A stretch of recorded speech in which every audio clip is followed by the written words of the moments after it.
Hegu, Hegu, Higurashi, Pataboom, Hegu, Hegu, Higurashi.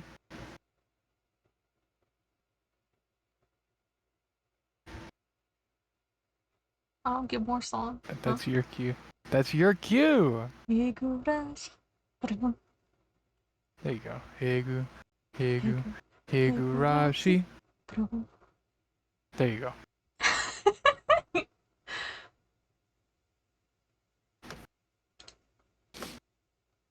Alright.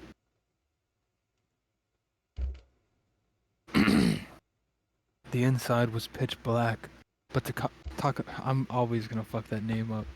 That is actually pretty funny. Takano-san. I bet it is, huh? Yeah, it is pretty funny, actually. I bet it is. You don't find it funny? Yeah, mama. Takano-san turned on the battery-powered lantern she brought, revealing a pretty cramped front room.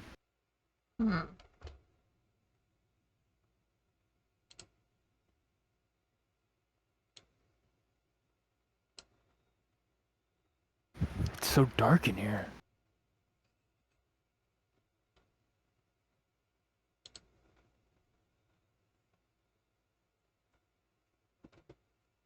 Sorry. Everyone, take care not to trip over anything.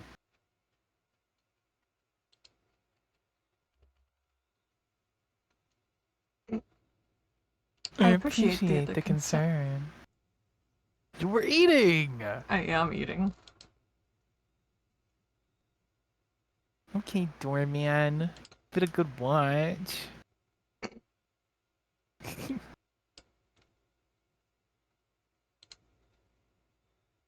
We're shutting the door now.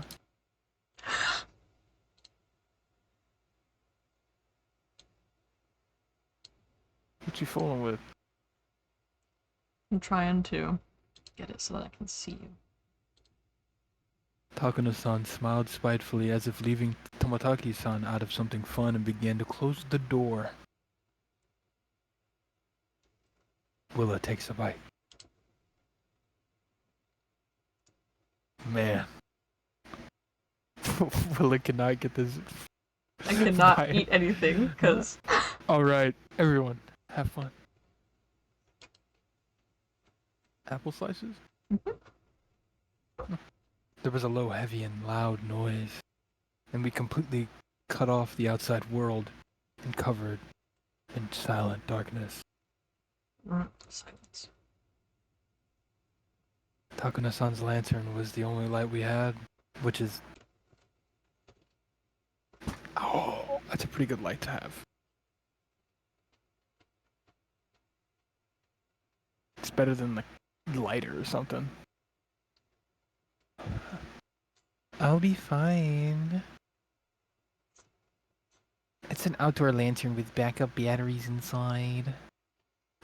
God, I don't know. It won't go out or anything.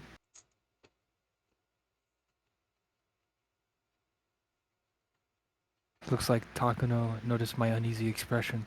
Remember the time you tried to make candied apples? They're delicious, by the way. I'll make them for you eventually.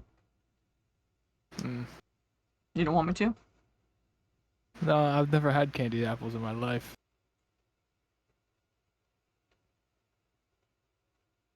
So you do want me to make you candied apples? Let's be clear here. Yeah.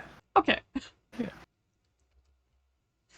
I just remember you saying they were fucked up or something. Oh god. It's not that I fucked them up. It's that it's hard to get them to stick to the apple peel. It's hard to get it's hard to get the sugar to stick to the apple peel. Because it's I don't so have any. like. Forwarded a message? What? Give me a second. You're the one that still has to click the fucking forward button. I read this. I couldn't help but blush a little and avert my gaze? Because he's being a put. Oh, I can say it for you. He's being a pussy.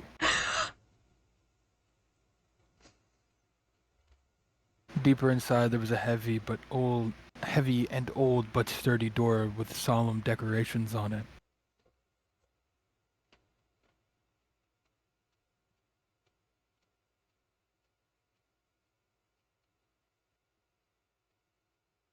It was the last door. It was the Big last door, yawn. sealing away what was within. It's strange how it has an antechamber, even though it's just a warehouse, isn't it?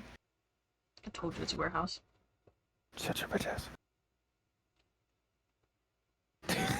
You did not just say that to me! I love you, honey. Oh, do you? Hmm? Hmm? Because I could swear. What? Should I? Because I could swear I just heard you call me a bitch ass. Hmm? Hmm? Even though it's just a warehouse, isn't it? Oh my god.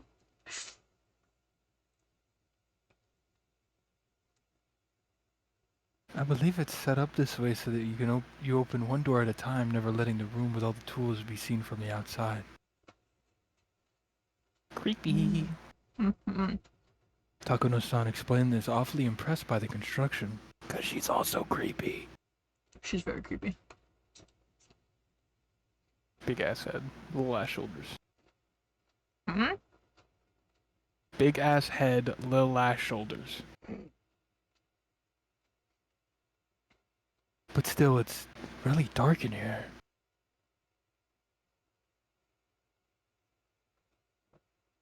Huh? That over there, it's... I spotted a circuit breaker hanging from a clump of wiring, clumsily attached to the wall. Don't press anything.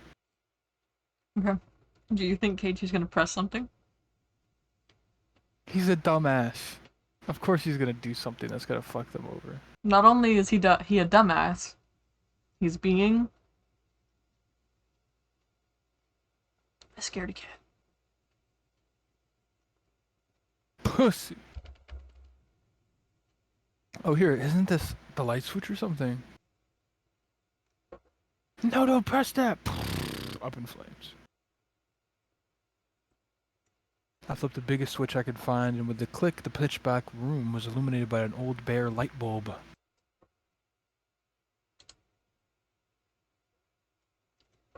God damn! Everyone He's scrunched an up their idiot. faces at the sudden strobe light-like brightness.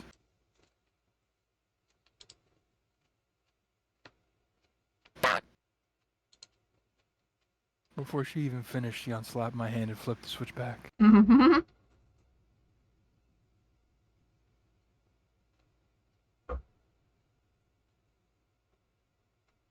There was another loud click and the room returned to darkness with only the lantern for illumination.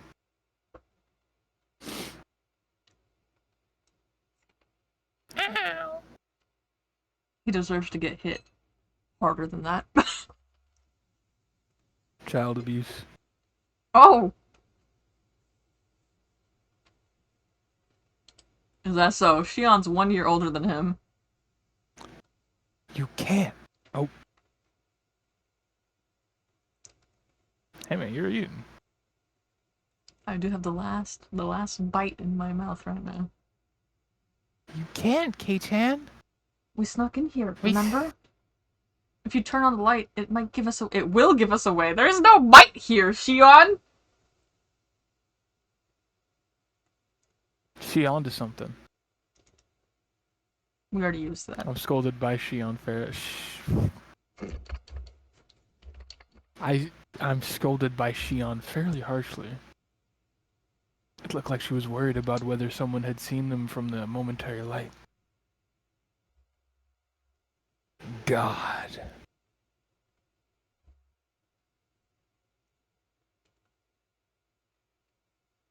It's all right. It was only for a moment. Takano-san remained a relaxed adult. It seemed like she was confident she could talk her way out of it if someone did see us. Bologna sandwich, you gon' die. Let's go in. Let's. Oh.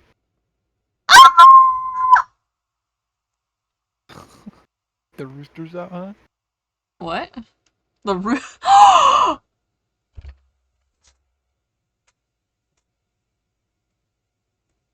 Honey. Mm-hmm. You just called me. Literally You called me a screamed. male chicken. But are the female chickens clucking at night? Or in the morning, I should say? Yes. Not like that, but. They don't go. The female the female chickens don't go. Oh. I don't know Oh. how they Oh, is act. that so? That's what you're gonna give us?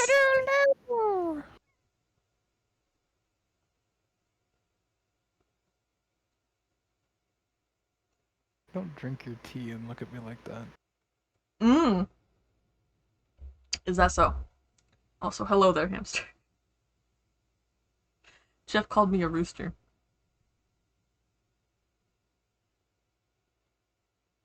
Just Here we go. There. to even Puppy have your days. door opened. No, there's a pause. You can go.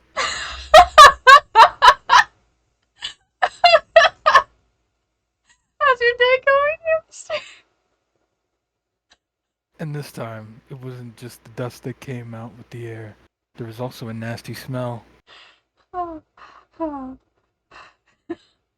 One smell was like opening a dust-filled cupboard in the back of a kitchen that hadn't been opened in years. And the other smell, the nasty one, was hard to explain. It was like raw odor of a fish market. Dead body. Found how the sound echoed, this room felt far larger than the last. A dead body would smell a lot worse than just a fish market.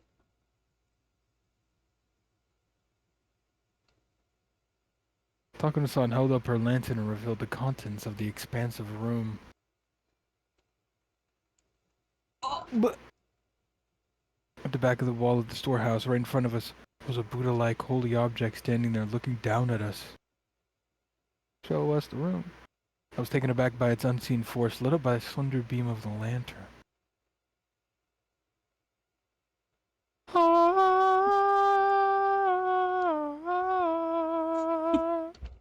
That's the guardian. Oh!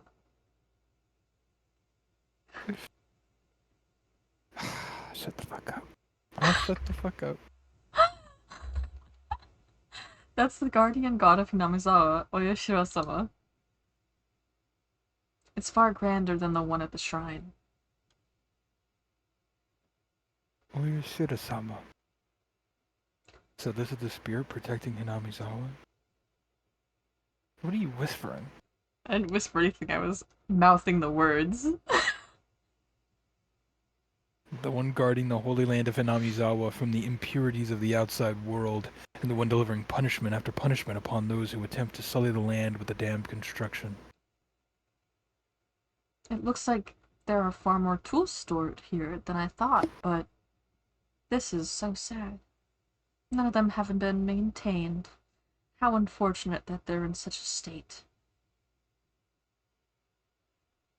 Even in the dim light, I could see a lot of strange objects lining the walls, ceilings, and shelves. Takano's fucking weird. Takano-san, speaking as if in trance, was infatuated by the various implements filling the dark room. Can you take a look at this room and tell me what's in here, Jeff? There's a butter churner, Hmm. There's a sarcophagus. Mm. There's tools. Mm. There's some BDSM equipment. Oh, is that so? I believe that's a toilet. What? A trash can. What? Where the fuck is the toilet? Excuse me?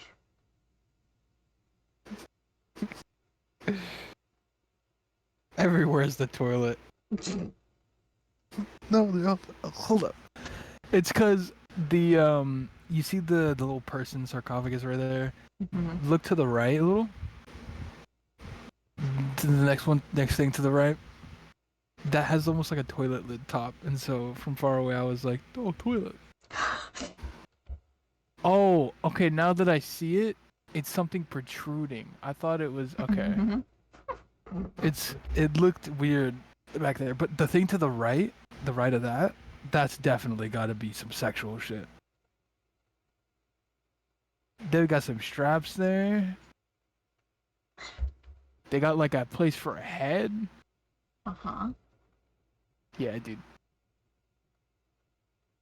Do you think that's for something sexual?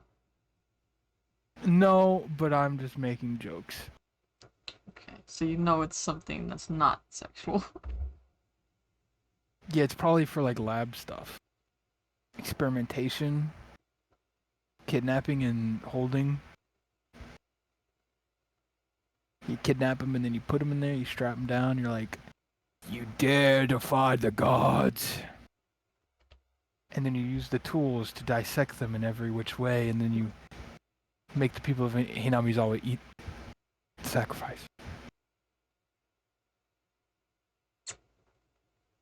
That's what's in the dessert. Instead of milk, they use the bloods of the sacrifice.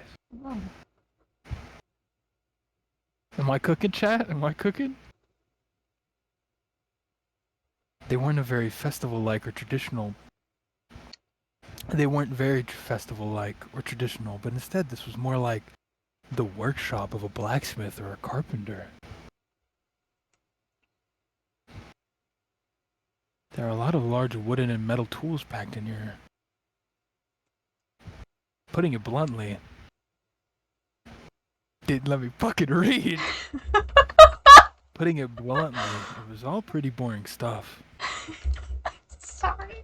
I'd imagine there'd be more artistic things in here, like from the Heian period, but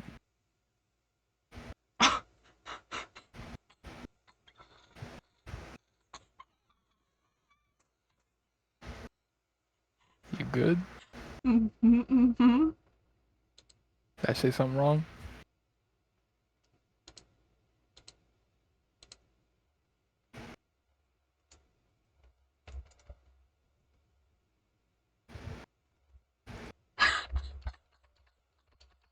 I did not. No, I didn't. No, I didn't. I didn't. You did, no, though. I could put it on my life. I could put it on my life. You did. I didn't. I didn't. You did. I'm clipping this. I did not. You did.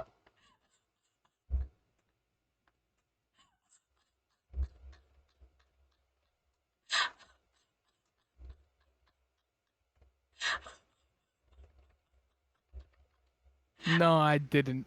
You just wanted me to say it. Oh, You is that wanted me so? to say it. Is that so? Yeah, yeah. My life is still saved. Oh. God, trying to say that I'm saying some crazy shit. Oh, I misheard you. It's the funniest shit ever. Oh, what Trying time to is sully my good name. it? There's a reason I didn't say that out loud. I love you. I love you too. You. My expression betrayed my dashed hopes, and they caught on right away. Oh, is this not interesting for you?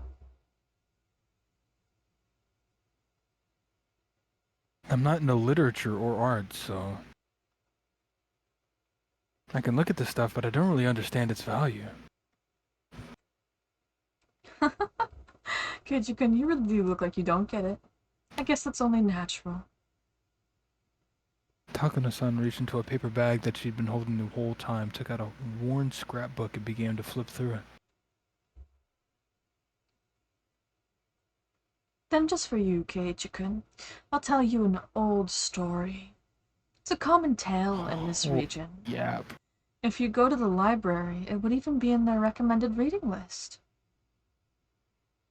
Telling stories in such a dark, creepy place. She must have a horror story in mind. Shion's face belied in nothing but calm. If she had the same personality as Mion, she'd have found fault with me being scared. I'll endure it for now and pretend to be calm. Okay? Okay. Alright. I'll read it. You know what, Jeff? Why don't you read it, huh? I think I am. After confirming that I was going to be quiet and listen, she began to speak softly, like a kindergarten teacher. Kindergarten teacher, reading a picture book.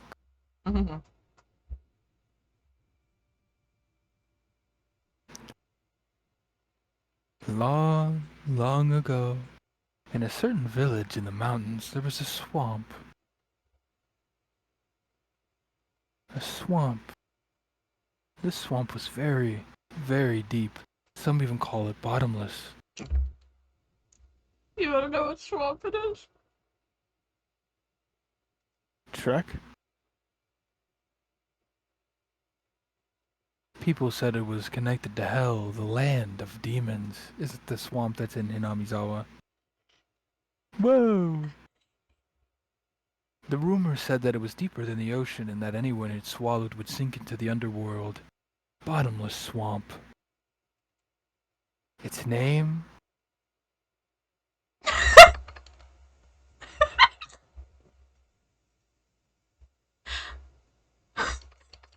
Its name was...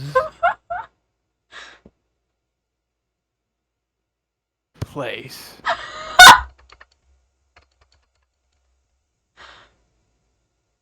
You wanted to read, honey bun. Its name was Onigafuchi. Wait, don't you dare say it again. I thought back to the story I heard yesterday about the sacrifices sinking in the bottomless swamp. Could that be the swamp she's talking about? So then the village was Hinamizawa, right? No. You catch on quickly. That's right. Though it was called... You wanted to read? Onigafuchi Village at the time.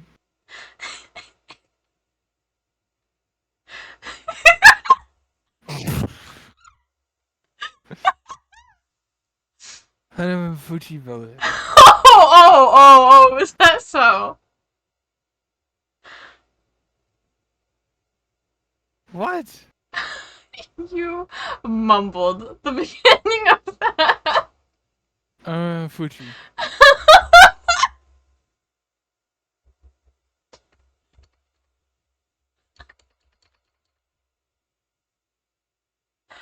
That's a pretty inauspicious name.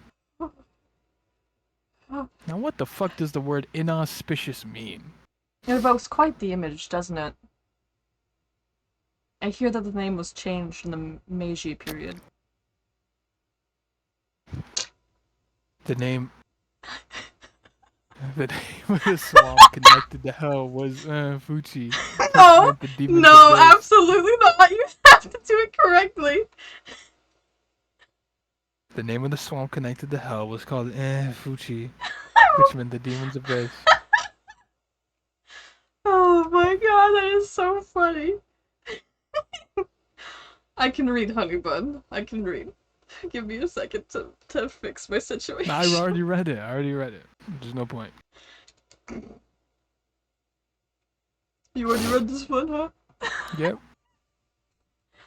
But you didn't. You didn't read it correctly. Do you have like some fetish or something? Do you want me to be clipped or something? It's literally just a word. Oh. Be toxic has tainted it for you. No, And the we true name of this tainted it village. for you.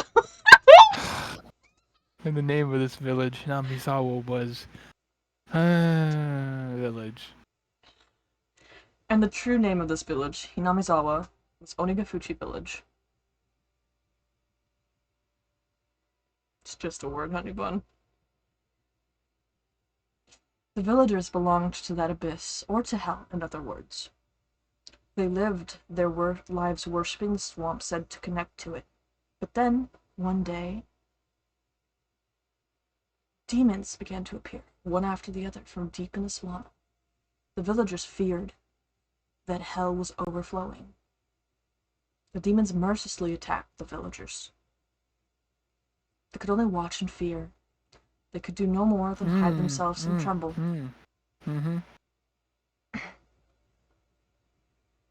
Those were my lines. Excuse me for wanting to read. So did someone exterminate them? Like bugs, Keiichi? Yes. The fuck? Unfortunately, there is no Momotaro or Superman in this fairy tale.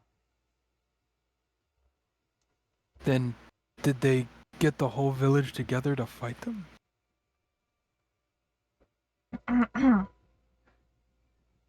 Heavens, no. The villagers weren't nearly strong enough to fight on equal terms with the demons. Then the only recourse would be to flee the village.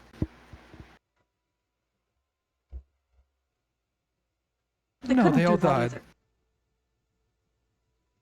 They couldn't do that either. What? To the villagers, it was their beloved homeland. It didn't matter how terrifying the demons, they wouldn't run away so easily. Then what did they do? Make the deal with the devil. Or just they call upon their god. God, please! Oh my... Wouldn't they just get wiped out? Ares! Yep. Destroy my enemies! Unable to fight and unable to run.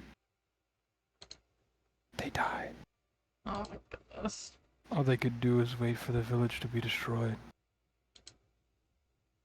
Then, when everyone had lost hope,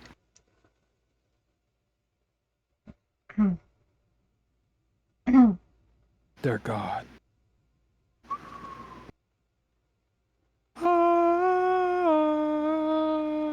Oyashiro-sama descended onto them.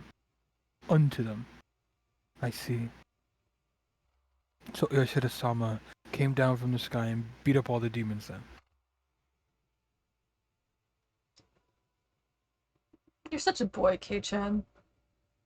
He always jumps straight to using force to resolve things.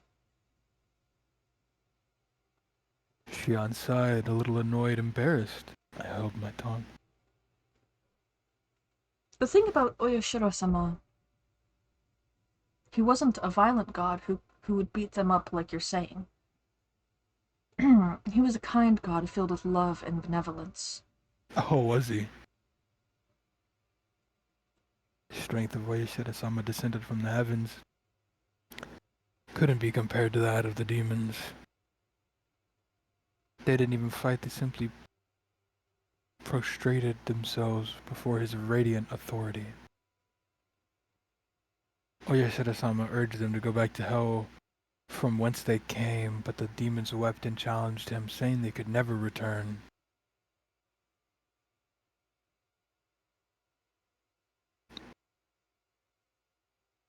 The Lord of the Demons, too, has harsh commandments.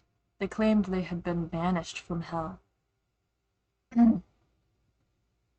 Demons, who didn't have a place to go, neither hell or in the human world. Of course, they were at fault for attacking the village. They deeply reflected on it and were sorry.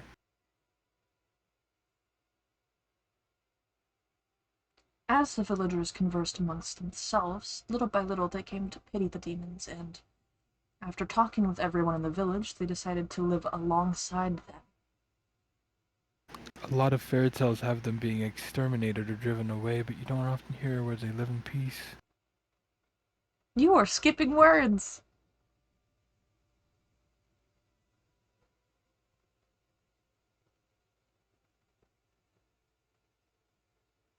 What? You skipped. You don't often hear one where they live in peace.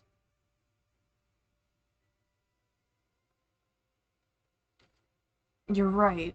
Demons are supposed to symbolize all evils. A story where they decide to live together with humans is certainly strange.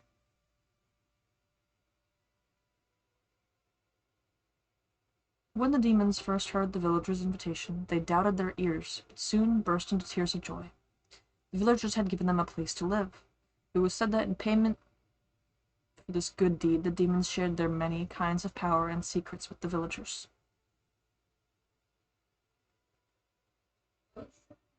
Oyashiro-sama was very pleased with this happy exchange. He gave the demons the bodies of humans so that they would be indistinguishable from the villagers. He himself decided to stay on the surface and watch over the everlasting peace between them. A land in which man, demon, and God live together. I had thought of the word demon was a noun meaning evil that needs to be exterminated. God may have mediated for them, but you don't often hear happy endings like that where both sides live in harmony. I see. I guess it is kind of interesting. Although the normal fairy tale ends there.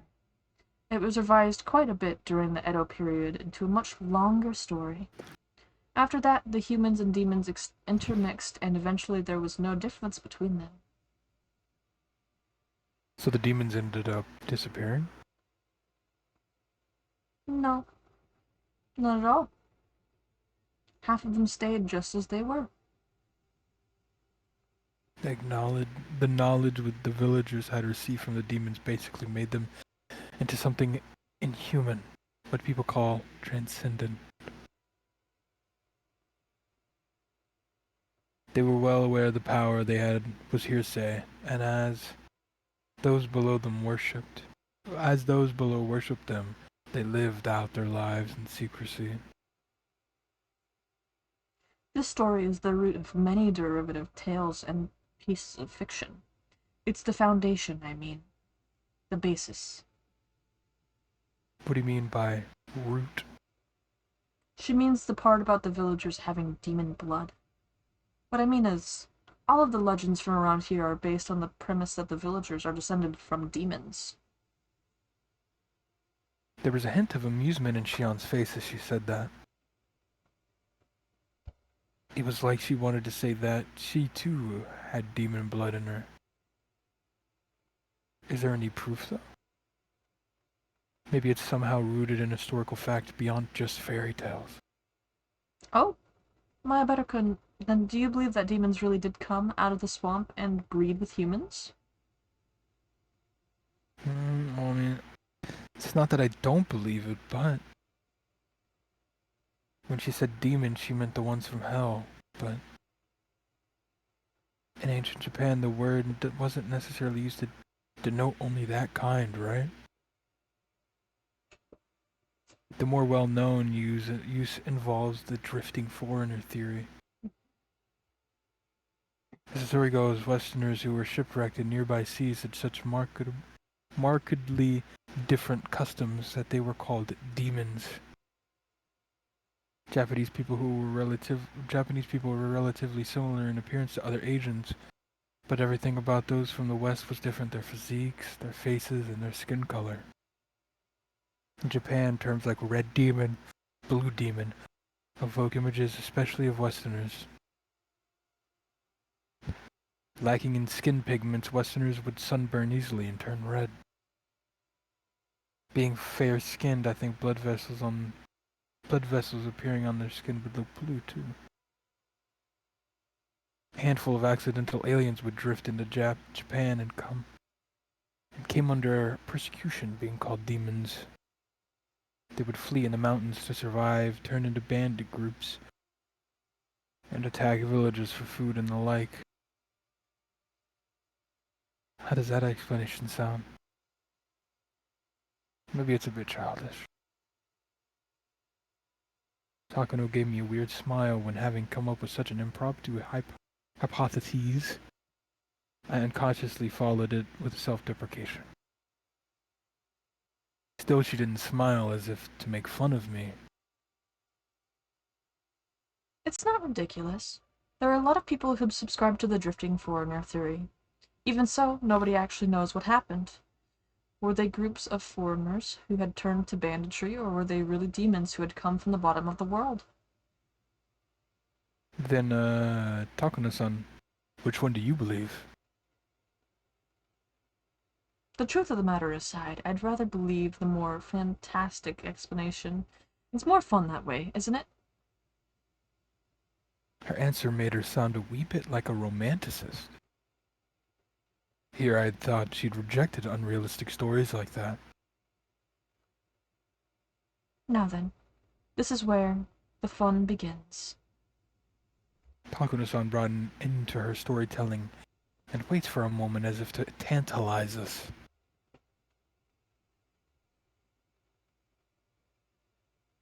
Suddenly, Shion looked around as if something had caught her eye. Her head bobbed to and fro like she was making sure nothing has changed. What's wrong, Shion? I'm sorry. Please don't worry about it. Shion pretended as though nothing had happened. Takano-san also made sure nothing had happened, then cleared her throat and broached the next subject. I explained that half of the villagers have demon blood. That blood, they actually say that it's the blood of the kind of demon that eats people. Man-eating demons? That escalated quickly.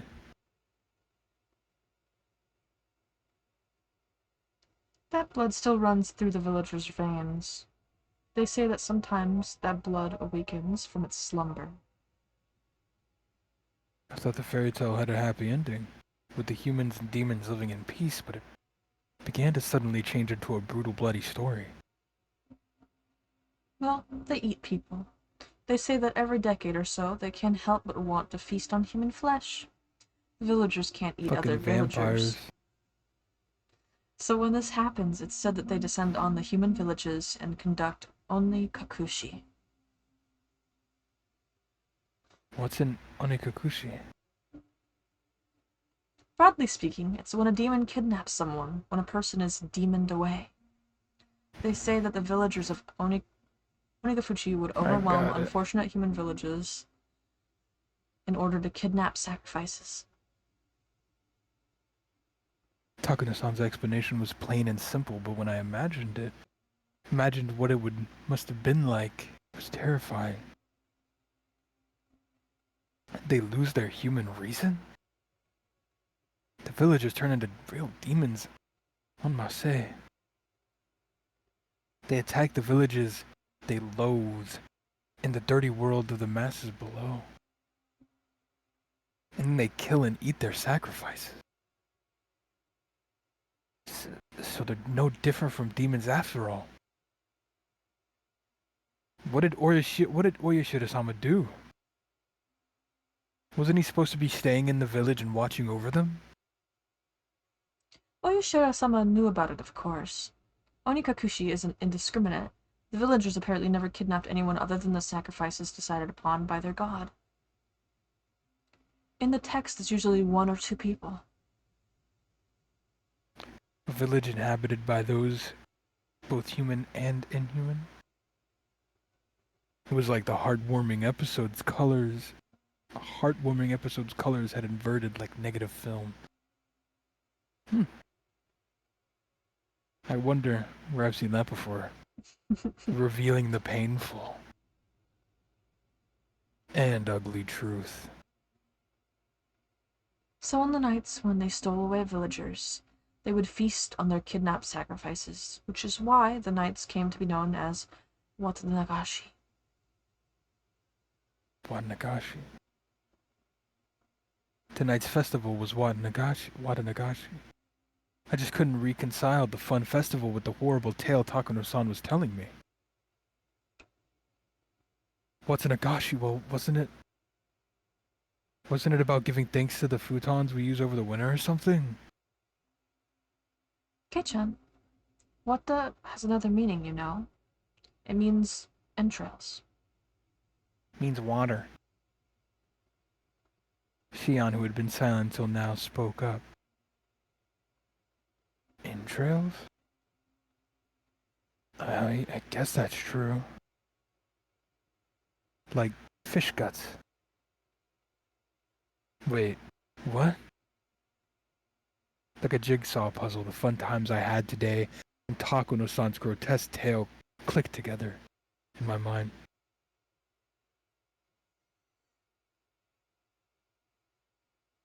Watanagashi.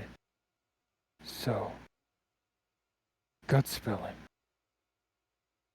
I didn't think saying that could ever feel so nauseating. It's almost as nauseating as eating fish. True. It's as you imagine, Mayabaru-kun. Right now, the Watanagashi Festival might just be a somewhat early summer festival occurring every June, but it used to be different. It used to be a ghastly cannibalistic feast, held on the night the villagers had collected their unfortunate dinner. That can't be true. I had no real reason to say that. But I couldn't help it. Mayabaru-kun, you said that Watanagashi is a ritual about purifying futons, right?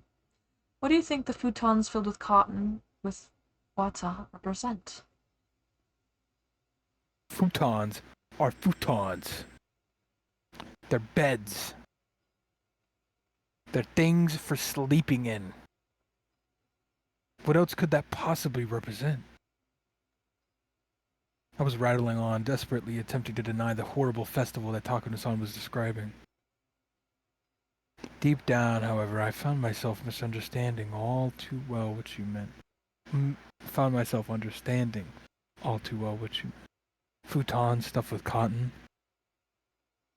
If the cotton represented entrails in both pronunciation and meaning, then entrail-filled futons would have to be humans.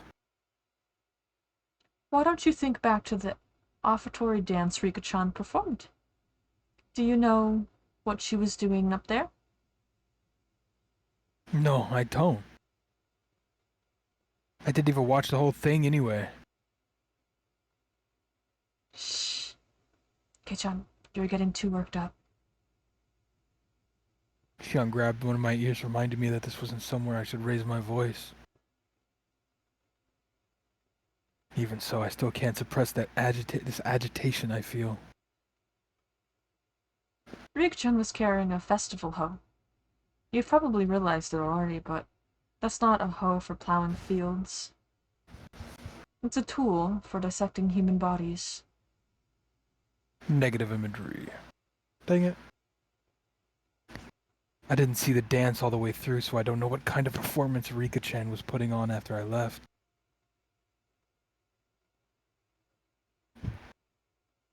Popcorn. When I told this to Takano-san, she kindly explained Rika-chan's dance to me. To summarize what she said after what I'd seen, Rika-chan would pierce the futons with that hoe, cut them open, and pull the cotton inside.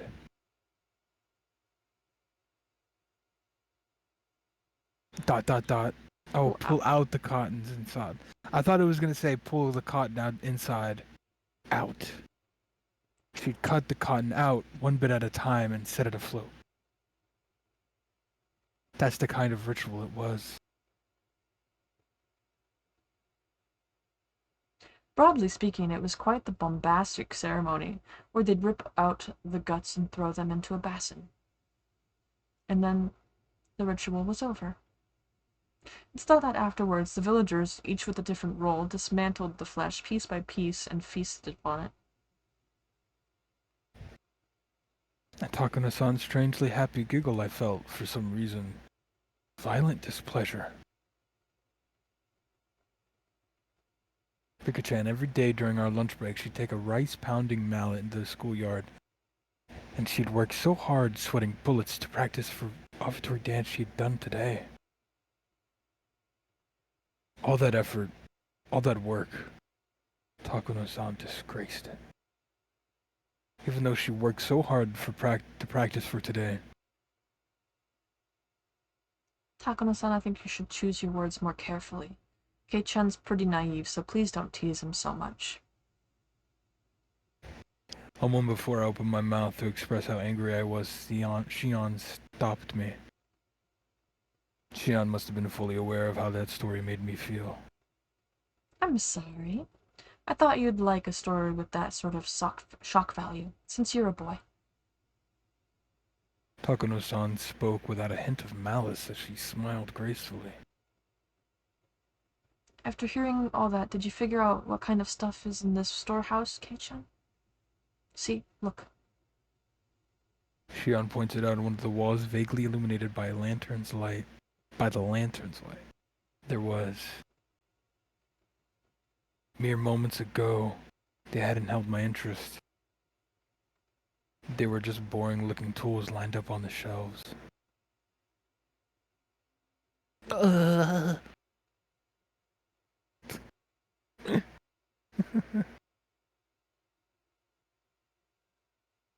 All those uninteresting tools that I didn't understand how to use, they all suddenly took on a new meaning, and I couldn't help but let out a groan.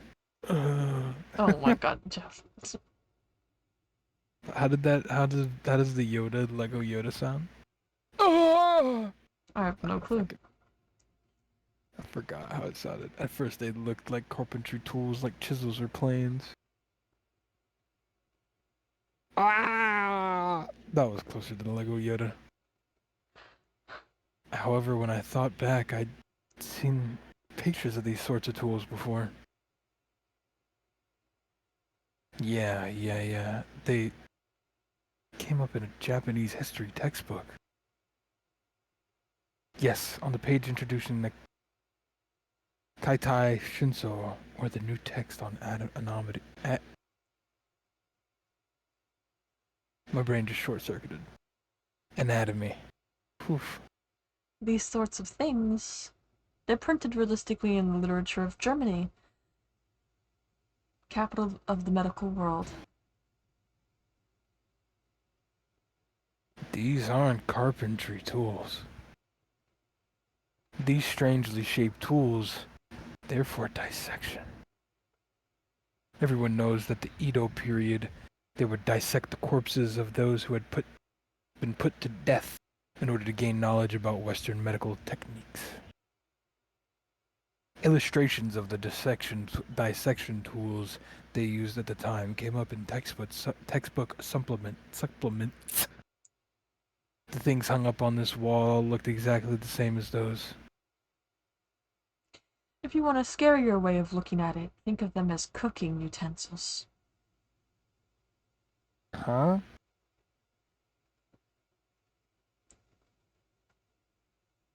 Honey bun. Because they were eating the humans, supposedly. So if you want a scarier way of looking at these medical tools, think of them as cooking utensils. Takano-san, holding the lantern, the only light source in the room, led us along the wall. This one is for the whipping. She had only the light, so I had to walk after her whether I liked it or not. This one's for pulling out the guts. Look! Takano-san illuminated a coiled chain which left a bigger impression than the other things we saw. The chain in itself was nothing unusual, but further along, it were metal fetters. The further along it were metal fetters that were like hinges, clearly meant for binding people. The BDSM chair. Kei-chan, look at that. She untapped me on the shoulders and pointed to a restraining table that was clearly shaped like a person. My spine froze. My blood felt like it was turning into sherbet, as it crawled up my back. On each of the joints, there were things like chains or iron balls attached.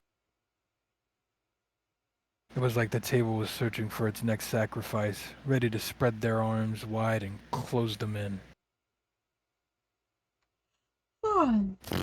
It's probably a chopping block. I think you'd strap the sacrifice down to prep them for eating. The words chopping block sent a jolt through my body. When I looked more closely, there were many dark slices carved into it as though from a knife or a saw. They were the most clear-cut signs of usage you could ask for. It proved these tools weren't just for show, they were used for their original purpose. If someone was strapped tightly onto this table, they probably wouldn't be able to move a muscle. Their guts would be defenseless. Take one of those eerie cooking knives lined up over there, stab them with it. And then you'd slice open their belly and dissect them. I'd heard the stories, but this is incredible. Before coming in here, Shion had mentioned she had a good guess of what was inside, but it seems to have exceeded her imagination. Oh, there's still more. How about it? More fascinating than a wax museum, isn't it? Takano-san had this happy expression like she was visiting a toy store for the first time. I don't get it. This Mio Takano person has nerves of steel. Are these bizarre, grotesque objects that fascinating to her? I, for one, was not enjoying myself. I'll be frank. Let me tell you something. Let me tell you something. You see, Red? This is fucked. Take me to this god of yours. Take me to this god. There ain't no god. I'll be Jason.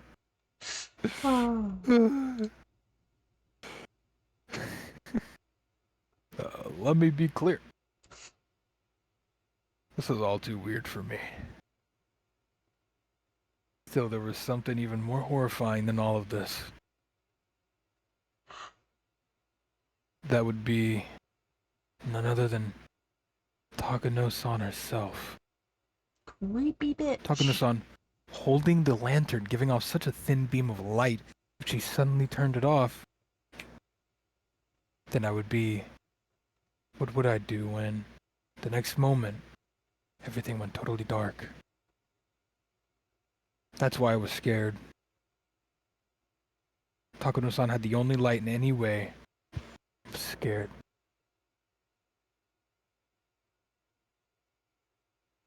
At some point, Shion had started holding onto my sleeve shirt. What a pussy.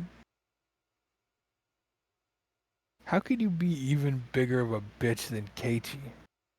He's like You'll know why the sooner or later. bitch. But also at my shirt sleeve. I don't know what I said. It was a little annoying to walk like that, but I didn't shake her off. That minor sensation allowed me to feel the presence of an ally, here and now. Before we had even walked halfway through the storehouse, the air I felt on my skin changed completely. These cruel tools lined up all crammed together in this place. Some were horrible ones, made to take away sacrifices' freedoms, and some were tools made to efficiently disassemble and prepare the bodies for consumption. Those were just the things I understood. There were plenty of other strange-looking objects that I couldn't even guess the purpose of. Now that I was here, I didn't have the slightest desire to hear the details about what sort of terrifying reasons they were meant to be used for.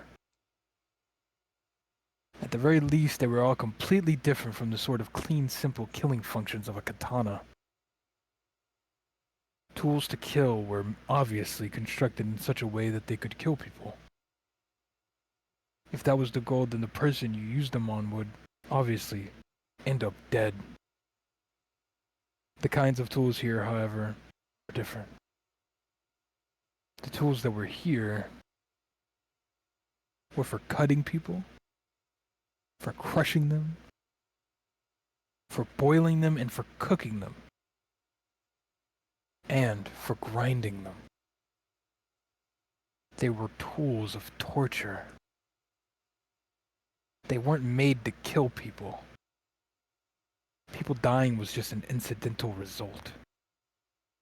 Actually, they may not even kill them. The sacrifices could die during such a horrifying ritual process. That would be nice, but they don't even die in the end. They remain in a state of hellish pain. Perhaps they were only being allowed to live.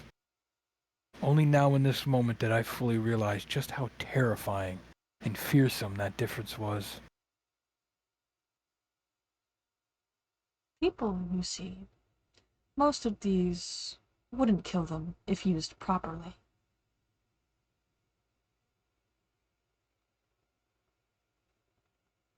Takano-san, as if reading my mind, displayed a shocking smile. Burning at the stake, the famous method of execution for witches, will kill the person immediately. When the body suffers extreme burns on the skin all over, the decomposition of the skin's chemical makeup produces poison-like symptoms and causes an immense shock to the victim.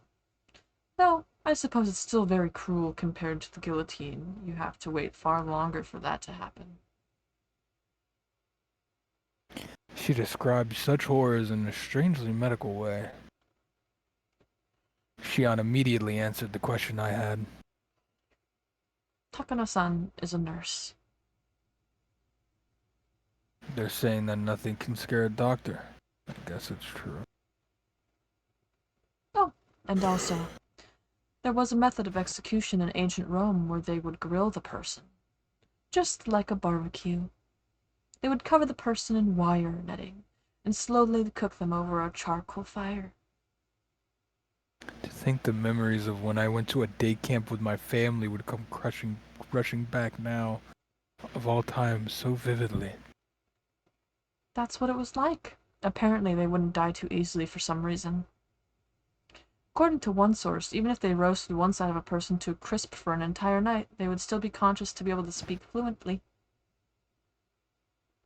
That's insane. You'd grill someone the whole day and they'd still be conscious. It's said that ancient Rome, famous for their executions, thought of plenty of ways to execute someone while they have the victim stay alive as long as possible. Among them, there was one method where they would open the gut, pull out the intestines like sausages, pull them up with a winch, and put them on public display. Shion was behind me, clinging to me. Not just because she was scared. She was protecting her stomach. You would think someone with their intestines pulled out would die instantly, right? Actually, as long as you do it tenderly and thoroughly, it's apparently possible to pull them all out while the person is still conscious.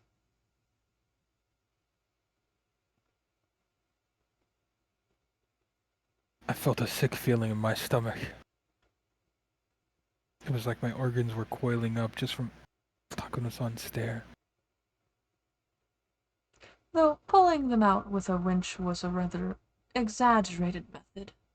In a more barbaric way, they might slice open the gut, then cut the intestines out, and throw them everywhere. It's quite imaginable that they did dreadful things like that too, isn't it? However, those being put to death are conscious. It must be far more terrifying than painful. She spoke with pleasure as if she had came here on a sightseeing trip. I'd heard Shion gulping multiple times near my ears.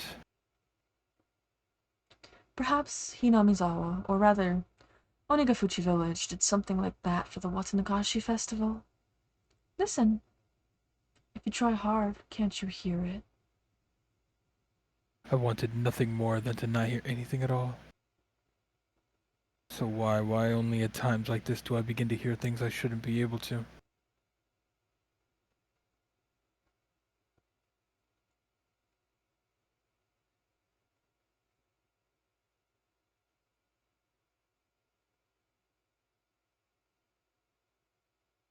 Takano-san, having realized she'd scare Shion, and I enough at this point, smiled soothingly. Then she turned on her heel, raised the lantern, and began to walk again. If Takano-san left us here, we'd get even further away from the light. Shion and I, no matter how scared we were forced to follow Takano-san along on our field trip through the ritual storehouse.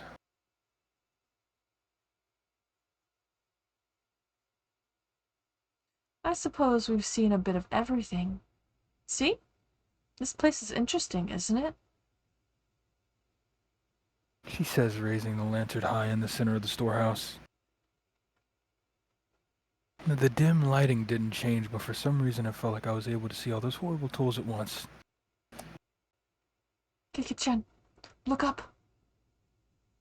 Shion stammered while grabbing the nape of my neck. I couldn't tell because it was so dark, but there were a lot more tools hanging from the ceiling as well.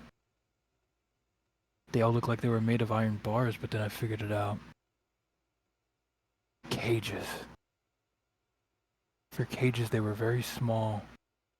Cramped cages just for one, like a casket. If you got locked up in there, no, you wouldn't get locked up inside it. It was another tool meant for restraining people, where the iron bars would squeeze you tightly. All the so many, big and large, things of all shapes were hanging down. Takano-san's mention of execution by grilling crosses my mind. We weren't just surrounded on all sides by these terrifying instruments. Things crowding the ceiling were even hanging over our heads. There are many of these sorts of bird cages among European torture devices. I'm surprised to see them in Japan as well.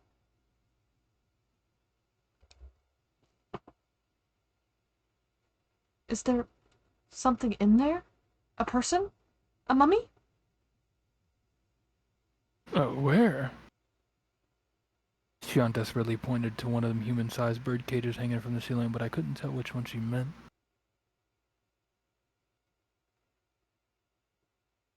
Being that dark, there wasn't any way you could tell if something was was there in the first place.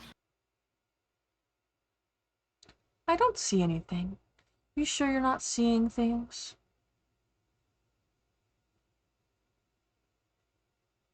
Shion didn't seem convinced, but without a means to confirm for ourselves, we couldn't do much but wonder. My Barakun, after seeing this, have you come to believe in all of it? The countless terrible rituals passed down in Hinamizawa? It's got nothing to do with believing in them.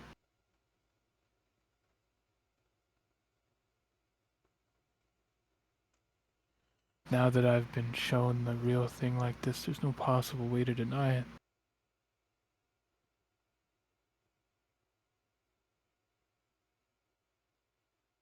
Even the nations of Europe, with all their beautiful landscape and legends, were like a maelstrom during the terrible witch hunts in the Dark Ages. It's well known that the era gave birth to countless gruesome forms of torture and execution. Japan was the same way. Didn't it have its own era of didn't it have its own era of hellscape like torturous feasts because of religious suppression and things of that nature? Hinamizawa itself had such a period. It had that much history behind it.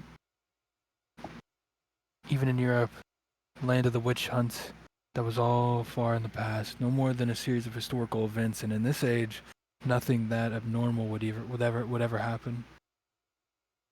That must apply to Hinamizawa as well.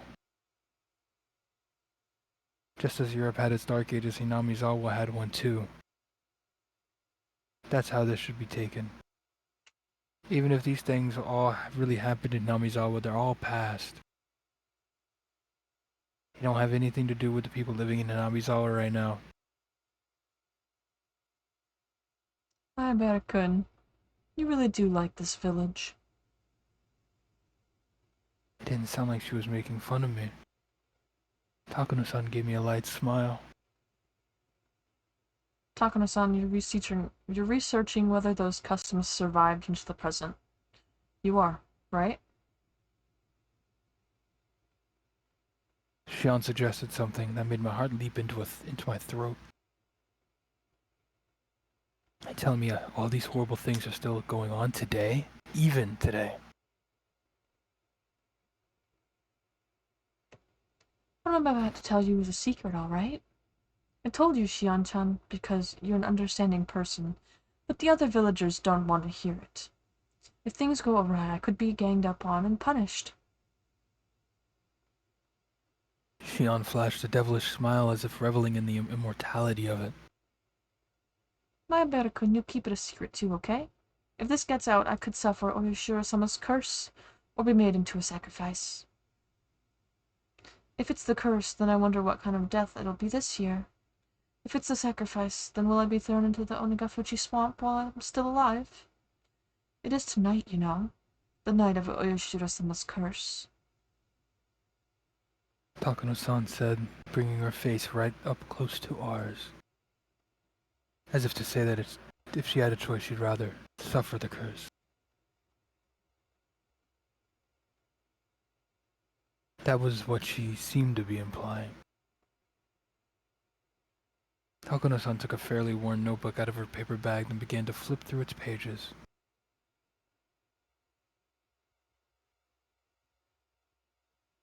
There were all sorts of references and newspaper clippings attached to them, and it had a manner of things written inside.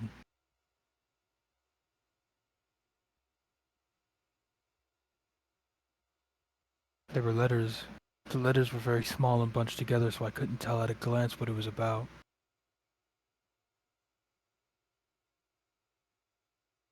What I'd really like to do is search through the National Library for newspapers from the era, but here it is. A photocopy of a page of some book was slid into the notebook, and it too was written in small, tight lettering. Like the other pages, I couldn't tell what it was about just by glancing at it. This is a story that actually happened. It was around the end of the Meiji era. They discovered an unknown mangled corpse, the victim of a murder, in Onigafuchi village. An old newspaper clipping attached to the pages spoke of something that was no mere rumor or fairy tale. We don't have most police documents from this time anymore, so it's all based on oral traditions and memories. See? It's not very clear, but it looks like a cutout of a newspaper from the Meiji era. Never before has there been a corpse treated with such cruelty and inhumanity. Could it be the work of a demon? Being a copy of a copy, it was very hard to make out, but it was more than enough.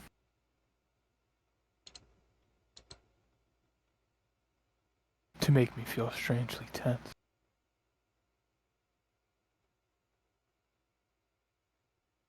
Near the end of the Meiji era, in old Onigafuchi village, a mangled corpse was discovered. The identity of the corpse was unknown. It wasn't even in a state where it could be identified in the first place. It was missing a head. Each limb was separated from the body. Skin had been peeled off the entire body, and there were markings that implied terrible torture in every place imaginable.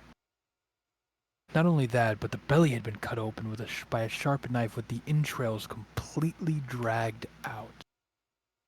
The police immediately began an investigation, but since they couldn't even determine the identity of the victim, much less the criminal, finding answers was extremely difficult.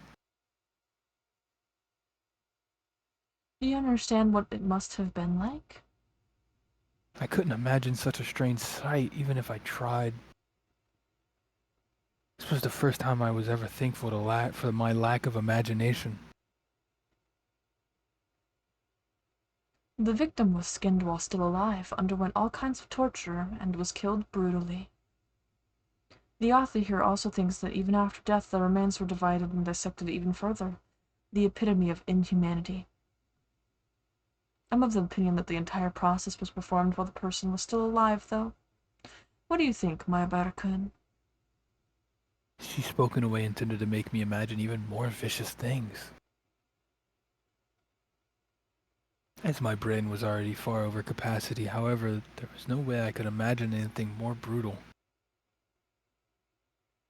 Then when I broke my gaze from Takano-san's, those strangely shaped weird tools were all around us. I wonder if you could faithfully reproduce the mutilated corpse discovered at the end of the Meiji era, but the tool was found in this place. I want to deny it.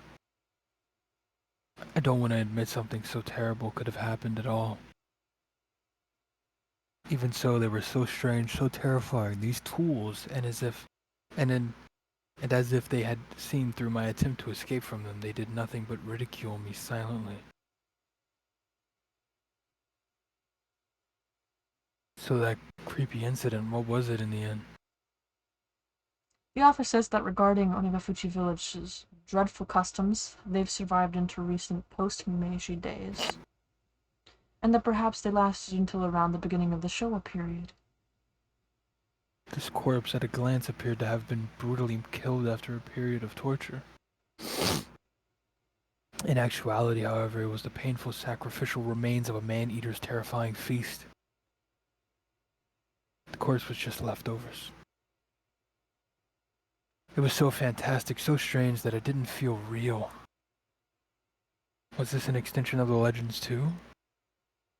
It happened in the Meiji era, though, which is just too recent to be called a legend. Also, there's a newspaper clipping right here suggesting it. Oh, okay, but even if it really did happen, it was a long time ago, right? I mean, the Meiji era ended 100 years ago. That's all. Only 100 years ago. Besides, it kept happening even after the beginning of the Showa period. Like with the uproar around the post-war canned flesh incident. Oh, I apologize. That story was taboo, wasn't it? Takano-san immediately stopped talking as if worried about Shion.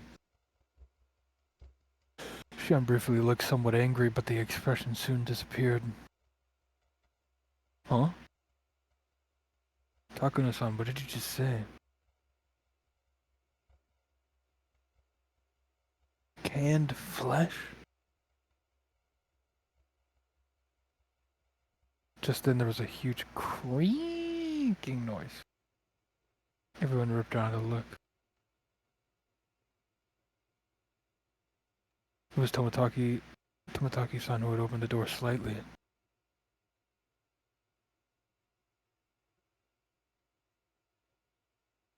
Haha, did I startle you? Oh, Jiro-san, could you not resist seeing inside? This is a splendid treasure trove of torture devices. I'll pass on that. I'm bad with this sort of thing by nature. Takano-san held her stomach and had to muffle her laughter as if she wanted to make a comment about his masculinity. In any case, the dance and ceremony are over and everyone's going down to the stream. The festival will be over in minutes. Oh, that's no good. Mayabara-kun is just such a good listener that I couldn't help telling stories. I'd really rather you not mention me in a place like this. Jiro-san, could you wait out front? I want to take a few pictures. There are actually a lot of tools I'd like to bring home, but we obviously can't do that.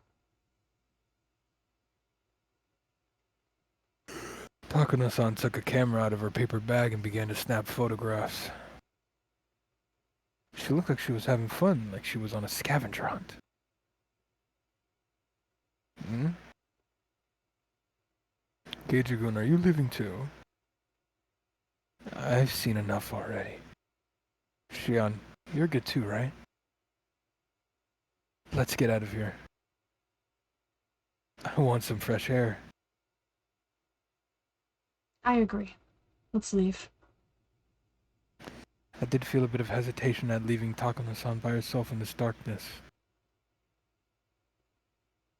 When I thought about it, though, I realized whatever kinds of evil spirits and ghosts lurked in the darkness, none of them could hold a candle to how scary she was. Crazy bitch. Even if a phantasm were to appear, she'd be overjoyed and flash her camera at it. It seemed like Shion shared my somewhat rude mental images. We exchanged glances and smiled painfully. We left Takano-san there, bathed in her strobe of camera flashes, and decided to go leave the ritual storehouse.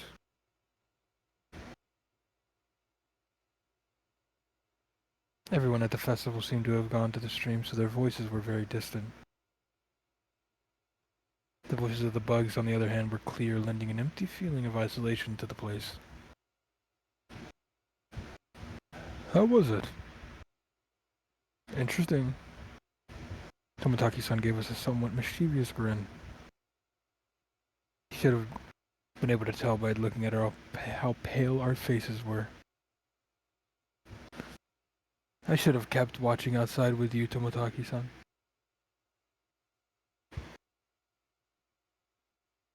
Toмотaki-san laughed so delightfully that it wiped away our dark feelings. How did you fare, Shion-chan? Were you scared? I was prepared for it, so I wasn't too afraid, but seeing the real thing was powerful. Shion spoke like she wasn't scared at all. She really had been quite afraid, but seeing as how I was in a worse state than her, I didn't have much room to talk. Toмотaki-san grinned candidly. My mind, exhausted and locked up by nervousness, began to calm itself.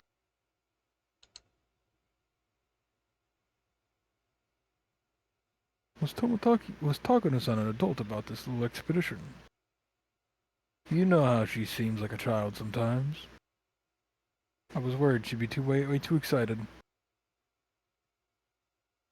Both Shion and I left and left that as our answer. Hopefully she was only looking at things. I'm worried she'll sneak something out of there and mess with the ritual implement too much and break it or something. Right, that's quite possible. She is alone in there right now. She might pilfer something small and easily concealed, hiding it in her pocket. Yeah, I can see that. Shion said what I was thinking. You sure she didn't break anything? I could clearly hear some noises like someone jumping up and down. I was getting pretty nervous.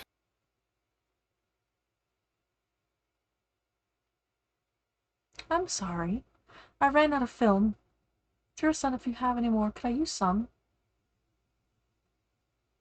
Takano-san suddenly appeared while we were talking about her, taking everyone by surprise. Toмотaki-san smoothly grinned and responded as if nothing had happened. Pretty mature.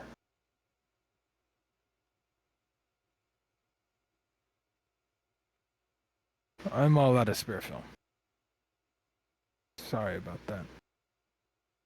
Jeez, you won't win any Pulitzer Prizes by not stocking enough film for any occasion, you know? I suppose that's it then. Toмотaki-san scratched his head apologetically. Without film, we're done here. Toмотaki-san seemed to have given up because of that too. Takano. Takano-san seemed to have given up because of that too. We checked carefully to make sure we hadn't left anything inside, then closed the door and turned to the heavy padlock we'd left beside it. Takano-san, you didn't sneak anything out, right? How rude. I'm trying not to be that childish. Kerclack. Tomataki set the padlock back to the way it was before. From a cursory glance, it didn't look like the thieves had snuck in at all. Okay. Let's get over to the stream ourselves. If we don't at least set some cotton afloat, there won't be any point to coming to the festival. Tomataki-san spoke brightly, urging us all on. Setting cotton afloat down the stream. I shake my head a few times, driving away my dismissal thoughts as double meaning. Takano-san, looking a little let down, kept turning back to glance at the virtual storehouse.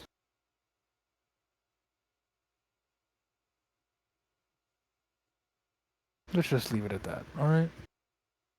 You saw enough to sate your curiosity, didn't you? Oh, not at all. Everything I found only renewed my interests. All those stories and legends suddenly hold water. After today, I'm not going to have to change the way I look at this at all.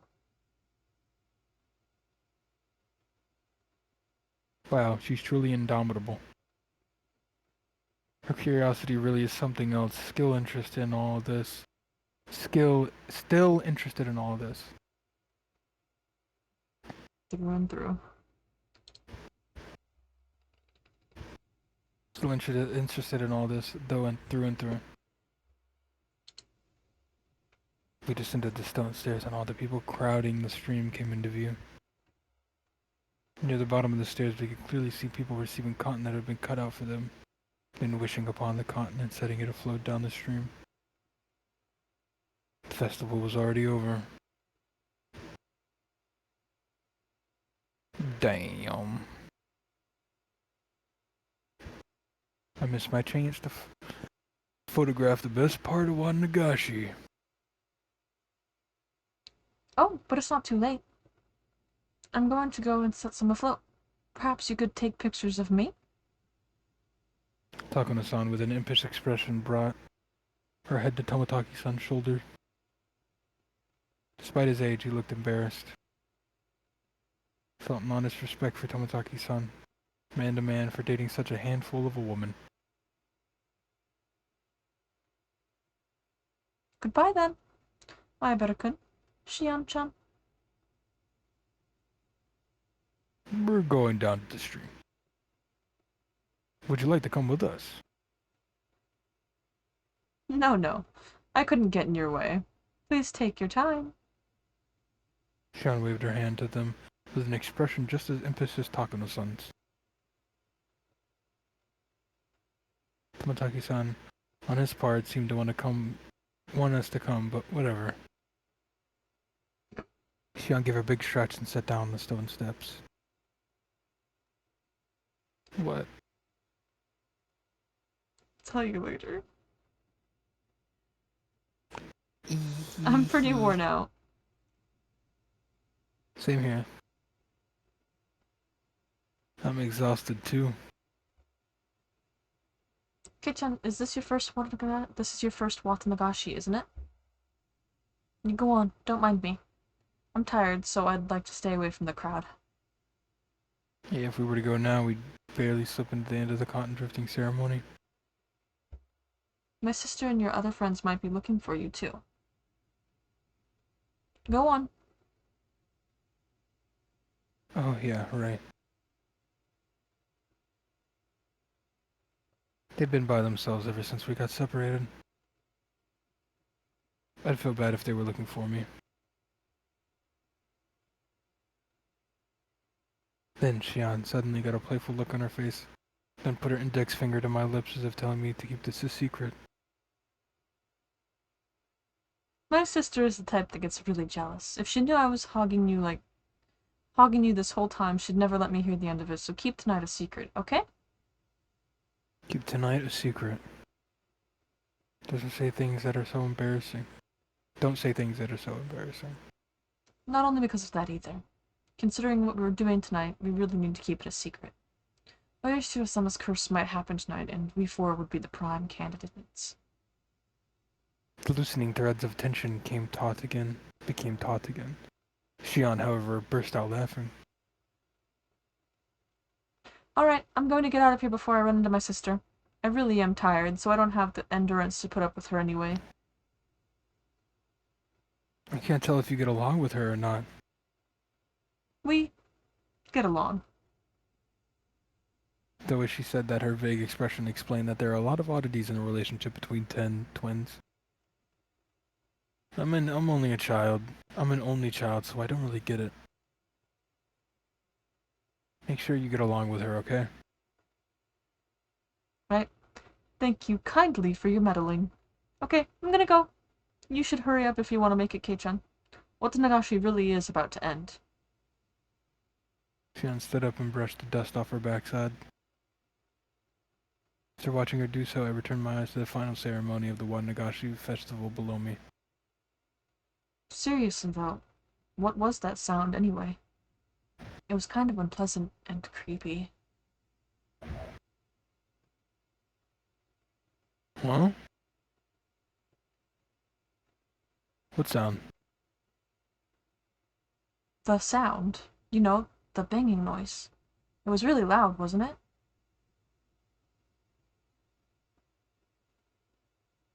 I was giving her a blank expression, so Shion stared hard at me. I stared hard at her too. Sorry, Shion. Could you give me the short version? What was making noise? Wait, Kei-chan, it didn't bother you? When all said and done, it was like we were speaking two different languages. Shion, explain to me without jokes from the beginning, will you? What's this about a noise? Kei-chan, you quit joking around too. Really, honestly, it didn't bother you? Neither of us was giving any ground. Both of us were staring at each other in disbelief. We were answering questions with more questions with no sign of actual conversation in sight. Baffled, I held in the urge to shout at her and ask politely one more time. I'm gonna ask you one more time, okay? I'll ask the questions. Shion nodded silently. Okay, here goes. You said there was a sound. What are you talking about? The banging sound. It was like a kid jumping up and down on floorboards somewhere far away. It really didn't bother you? There was nothing to be bothered by. When did you hear this? I never heard anything. Wait, Kitchen, are you serious? Shion, as if she didn't understand my plain and simple answer, pressed me further, her expression serious. I have no clue what she's talking about, but if it had Shion acting like this, whatever it was, it gave me the creeps and sent a chill down my spine.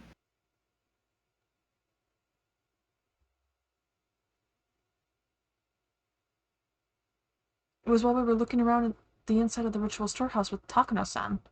About the time she started her stories, I think it was. Little by little. Louder and louder. Off and on. She heard a banging sound like a child jumping on distant floorboards? That can't be true.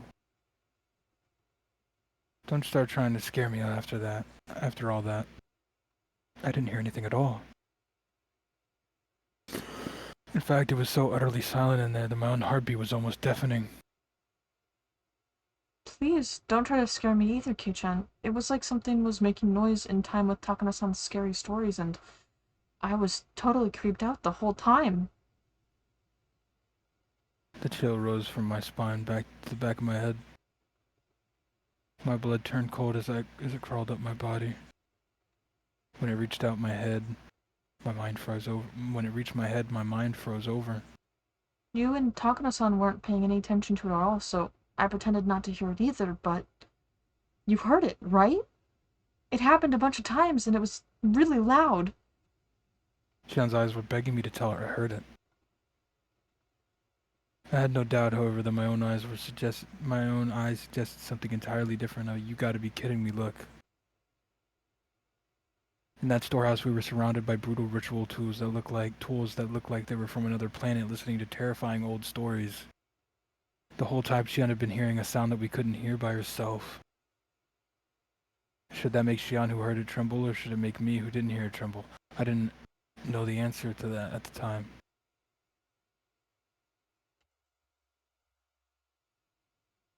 I have What? a question. Was Shion the only one that heard it? I don't know. Because there was a pause, remember? And during that pause, there was a noise. Let's see if it's in the log.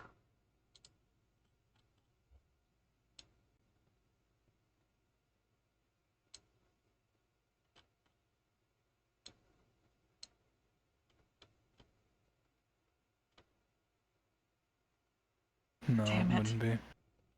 I mean, what happened?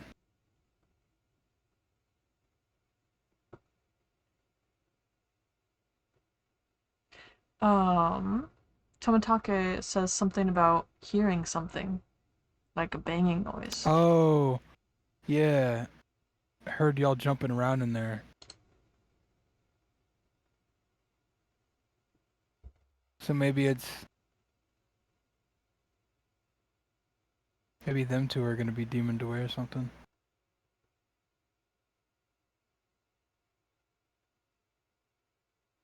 For now, Shion seemed to have made that decision before I did. Ah, ha ha ha ha.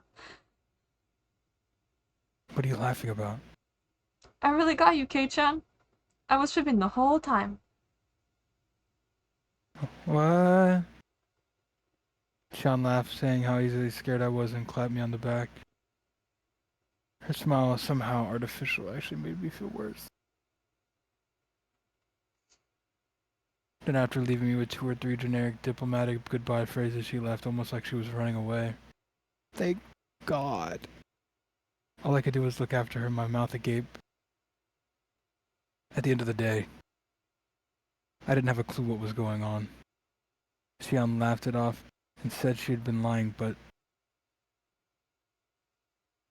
she couldn't possibly have been lying. Of course not. And now that I think back, Tomotaki-san said the same thing, didn't he? Oh my God. Shut up. I could clearly hear some noises like someone jumping up and down. If I wasn't here, this would have reminded you of it. Well, no. That fucked with me. That fucked with me at first because I was like, they weren't jumping up and down.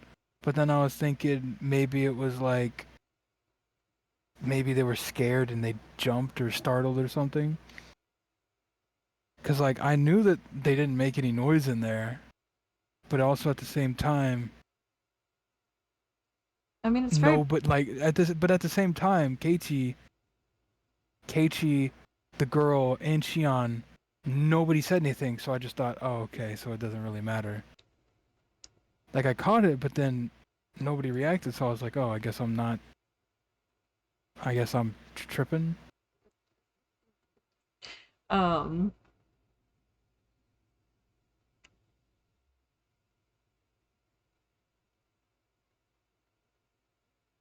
Shirley, you can't be serious. I'm serious. And don't call me Shirley.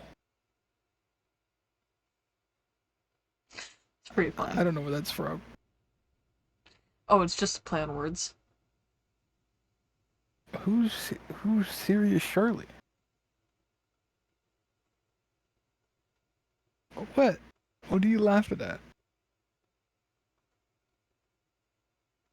I Surely, being dumb? you can't be serious.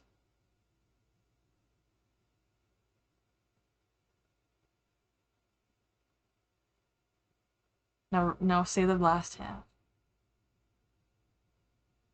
Oh my god. Tomotaki-san, the most neutral party president at the time, had said he'd heard something. And plus, apparently, it's also from a movie called Airplane.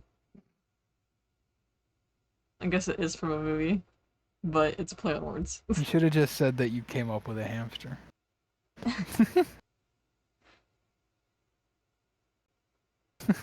And that noise was real. The banging sound. Sounds as though a child was jumping up and down on some kind of floorboards far away. Or should have someone's curse. The classic comedy, I couldn't get away with it. It's a classic comedy, I wouldn't get it. Oh, I've is that the never. fucking tired of these motherfucking snakes on these motherfucking planes? Or is that just, that might literally be called Snake on the Plane. I don't know. I don't know. It might be different. Or should have Sama's curse, which happens every year, might happen again tonight.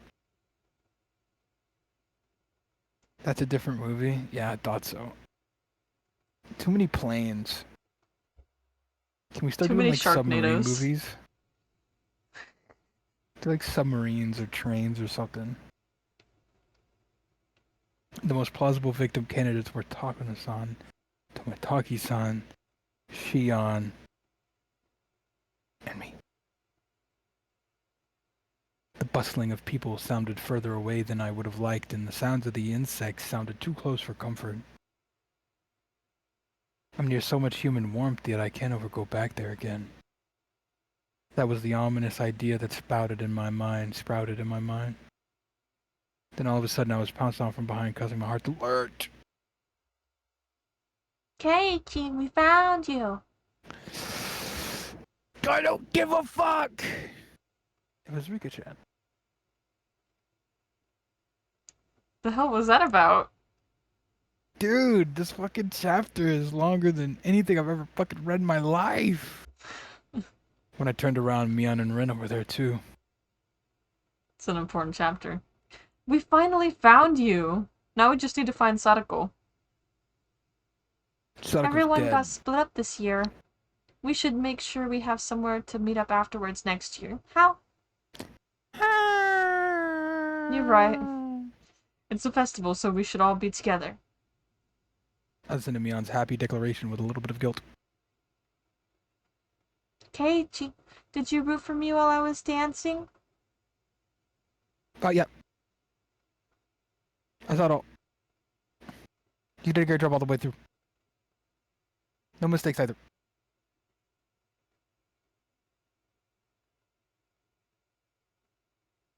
Yeah. That's right, Rika-chan. That didn't count as a mistake. I just supposed to realize I made a mistake with my own. Mion slapped her hand on my shoulder. Fuck. Mion slapped a hand on my shoulder a little roughly. A gross sweat broke out over my whole body. Did you do it too, Kei-chan? Did you get some cotton and send it down the stream? You haven't yet, right? Is what I could feel her saying. Without the courage to tell anyone more lies. Without the courage to tell any more lies, I lifelessly shook my head. Huh? You haven't, Keiichi-kun? You should go now or it'll be over. It'll be over. Sorry, guys. This is my first one Nagashi, so I don't really understand the rules and stuff. I want to That's start right. tweaking. I'm sorry. How is this chapter still going on? Mion took my hand, and we started walking down the stone steps. Alright, guys, apparently this is where we end the... No, we're not. We're too. It's an hour and 40 minutes. We got this. Speed Hey, run. Kei-chan? What? Sorry, I just have to help my mom with dinner in like Did you see 3 Shion? minutes. Wait, what? How can I help my mom with dinner in like 3 minutes? Oh my god! Ugh. Yay, it happened. My heart skipped another beat. Maybe Mian could sense my surprise through my hand. No? Oh, well... I sort of think I saw her. You two look alike, so it might have been you. You wouldn't have gotten that wrong. We're wearing different clothes.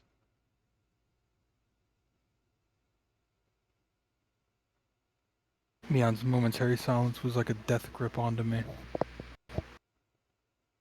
I just can't do anything about that Shion. Well, it's her we're talking about, so we can just leave her be. Oh my god, the mouths move? I never noticed that. Oh my god, honey bun. Mian's expression returned to his former usual smile, and we continued down the stone steps, her firmly pulling my hand along.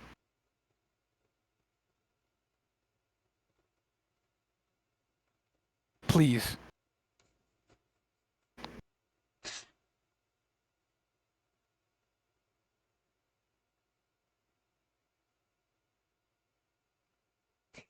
Yes! Yes! Oh god, 3 tips though. I might as well fucking take the tip of the. Nothing.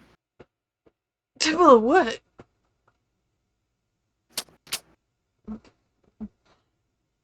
Orange tip. I don't know. What? It's a Watanagashi. The rite of Watanagashi is performed during a village festival every June, even now. But reading back to its origin turns up a seriously sanguine ceremony. Originally, Watanagashi would happen at certain intervals, and after receiving Oyashiro-sama's trust, they chose a sacrifice. Then the entire village would kidnap, demon away, the person and ceremonially dissect and devour them in a feast. The rules that determined the intervals were shrouded in mystery.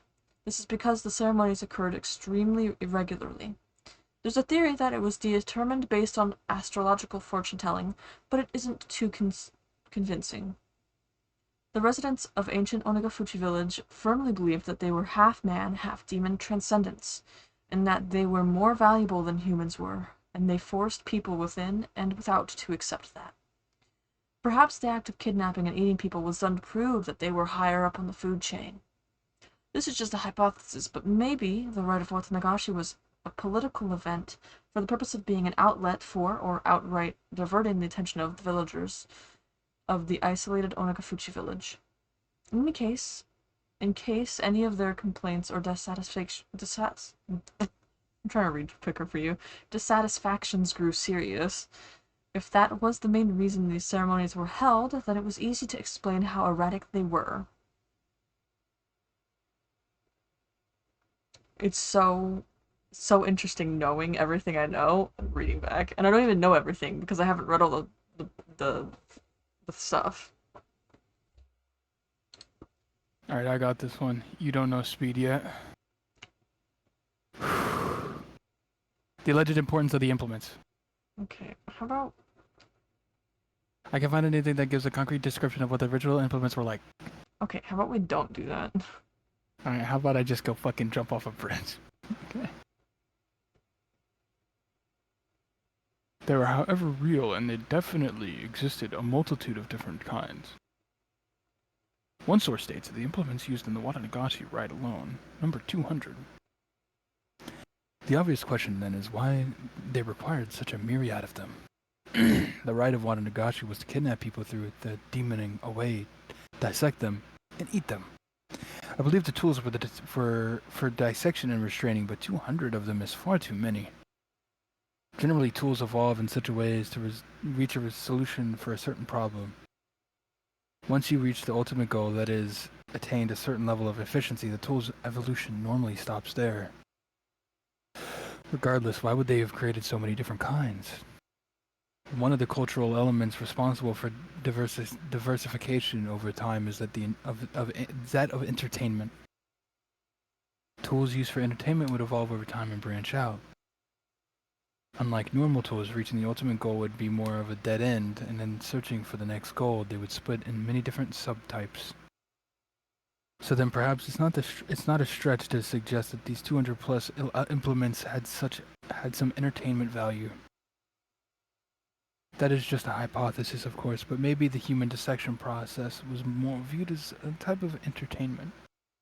The three families of old would develop one new implement dissection tool after another, and each was very novel and attracted spectators to keep them from growing bored. It's not unimaginable. All of them have to be enshrined within that storehouse. There isn't much longer until the night of the Wat Nagashi.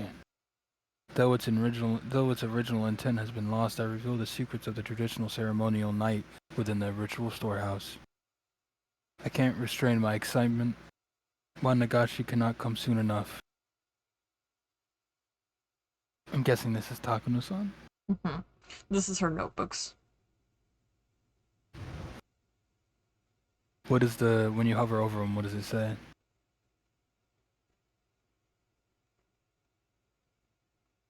Okay.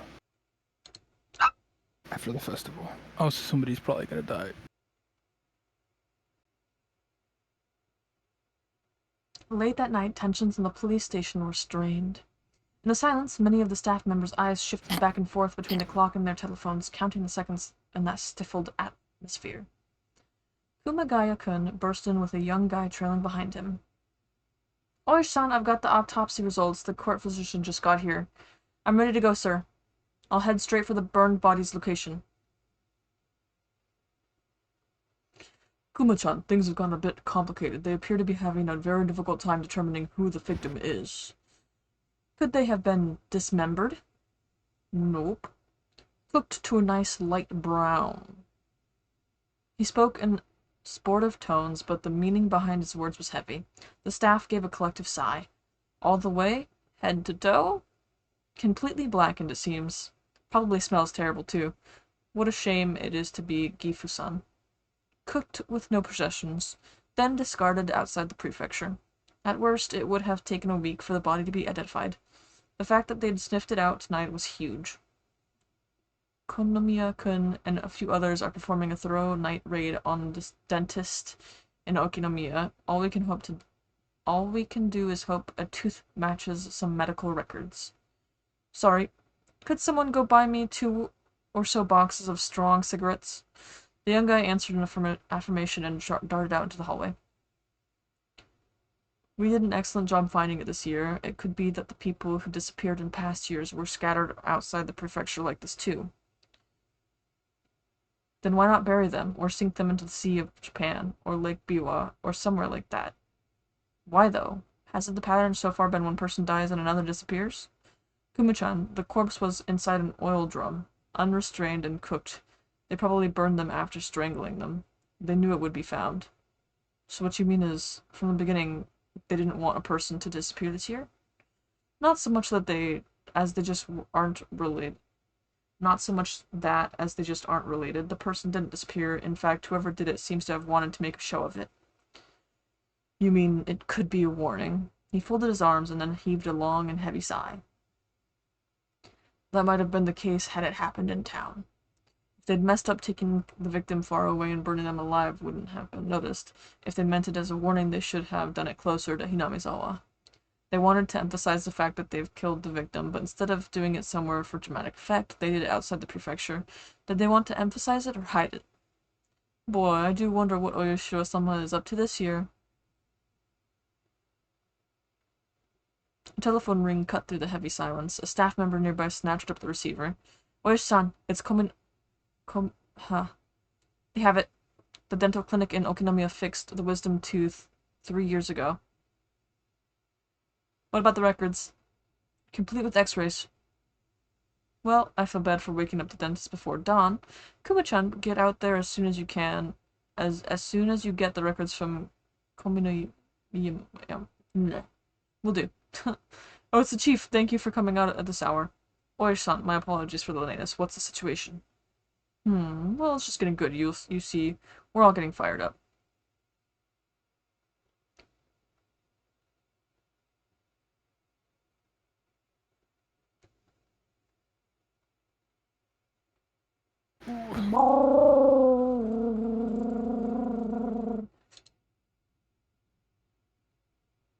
$607.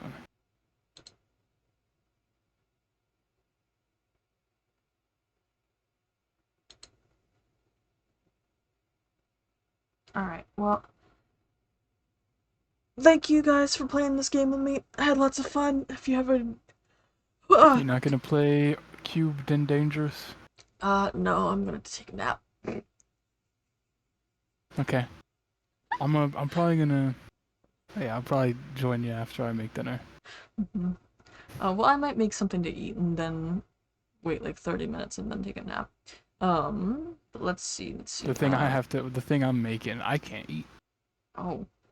Well, why are you making it? Because I want to help my mom. Hmm. It's the house dinner. Ugh.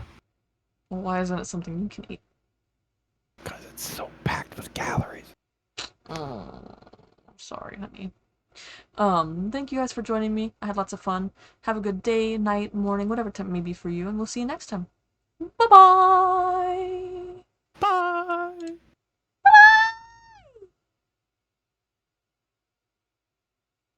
I ain't doing all that. Oh my goodness.